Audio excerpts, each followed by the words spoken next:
But one thing I'm passionate about is wisdom. Why?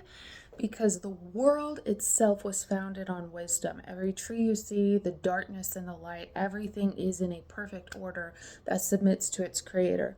We, though, as human beings, do not. We have free will choice of whether we do or not. And we're living in a wicked day where you're going to see far more people rebelling against the order of the creator than not. Why? Because there is no fear of God. There is no fear of God. And what does it say in the Bible? That the fear of God is the beginning of wisdom. True wisdom, not just there's also ancient wisdom, there's fallen angel wisdom, there's neutral wisdom, like about frequencies and all that kind of stuff, but we're looking for the basis of what the world was founded on, right? And one of the first things is in Proverbs 8, and it says that the fear of the Lord is the beginning of wisdom. I'm sure you've heard that. It says right here, right, choose my instruction more than silver, knowledge rather than choice gold, for wisdom is more precious than rubies, and nothing you desire can compare with her. Why? Because wisdom is what allows us to see things clearly, and we're going to need that more than ever. I keep harping on this because it's already mass confusion, and it's about to get a lot more confusing. So here we go. I'm going to turn this around. So to fear the Lord is to hate evil. Okay? We got to hate evil. We got to even know what evil is, right? Here we go. I hate pride and arrogance, evil behavior, and perverse speech. Now, perverse speech is really difficult because a perverted person, a person with let's say a perverted path, can speak in deception and love and beauty. It's not always going to be this dark thing. And that's what we have to recognize, right? When we go to God for wisdom, and by the way, you have to just lay down on your knees and say, I'll do whatever it takes to get this. This is what put my brain back together. So for those of you who don't understand, or who don't know, I have DID, dissociative identity disorder. Because of my childhood trauma, I've been a fragmented mess. And we're all, as a society, kind of fragmenting, and people are fragmenting. To get back to my to the original design of who I'm supposed to be, I've had to lock in on wisdom, because wisdom is more powerful than information. Information's great, but this is the kind of thing that will keep you safe and secure. We're to be what? Wise as serpents, and serpents are ancient, and gentle as doves. Now, when I was in the occult, I did a lot of DMT, and there's these videos out there about these interdimensional beings that will come to you and share their kinds of wisdom and knowledge and those kinds of things. But that is not the wisdom of God. That's fallen angel technology. And so when I came back to him, I was like, yeah, but I went on these DMT trips, and a lot of people are.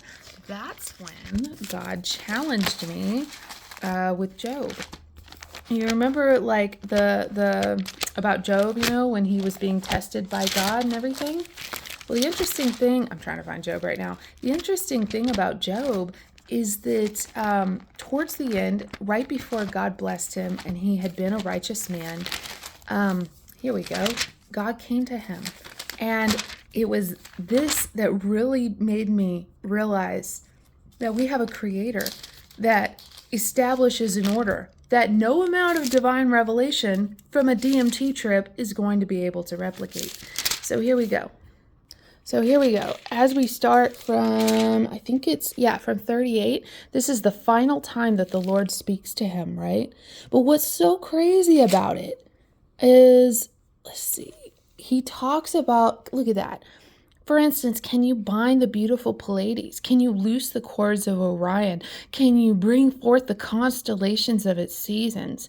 This is just giving you an idea. If you ever think you're like, you know how anything works? Hell no, nobody knows how anything works. Can you set up God's dominion over the earth? Like, really, I'll go to these people on DMT trips like myself and be like, can you make a seed? Can you make a tree? Ain't nobody can do that. Who has the wisdom to count up the clouds? Who can tip over the water jars in heaven? Do you hunt the prey for the lioness and satisfy the hunger of the lions? And then finally in 41, my favorite one, he talks about Where is it? Oh, well, that's okay. Here we go. 41. Look, can you pull in Leviathan? Leviathan, that evil beast of the day. Will he make an agreement with you, or for you to take him as your slave for life? Can you make a pet for him like a bird?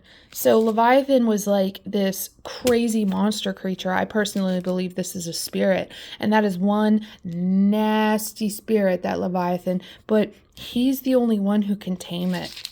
He's the only one who can tame it. And I think he uses this to show him just how powerful he is. Ultimately, even if you wake up in the day, can you separate the dark and the light, the night and the day? No, nobody can. And so I bring that up because that's where the fear of the Lord came. And what is that? The awe and wonder of our Creator. And the awe and wonder that every single day, I'm looking at a plant right now. I don't know. It's just, yes, there's photosynthesis and all the things, and I can explain how it does what it does and stays afloat. But ultimately, the Creator is the one that is sustaining it. That's a fearful thing. I don't know how that thing works. I don't know how my body works. That's an awe-inspiring thing. Even more so to know that everything around us was created by your Father. And so that in itself makes the heart and the mind open to the wisdom that is timeless and ancient. A lot of this wisdom is also seen, of this perfect order, is seen in the book of Enoch, when Enoch was seeing how God directs the planets and the stars in their functions. So that was kind of my cool thing of the morning, because it's just starting to flood out of me. This was the realization that knocked me low, that healed my mind, and that got me out of my own delusions and my own self-exaltation. And why is it so important? Because the fear of the Lord is the beginning of that wisdom you need, that is more precious than gold, that you cannot buy except from God alone. So yeah.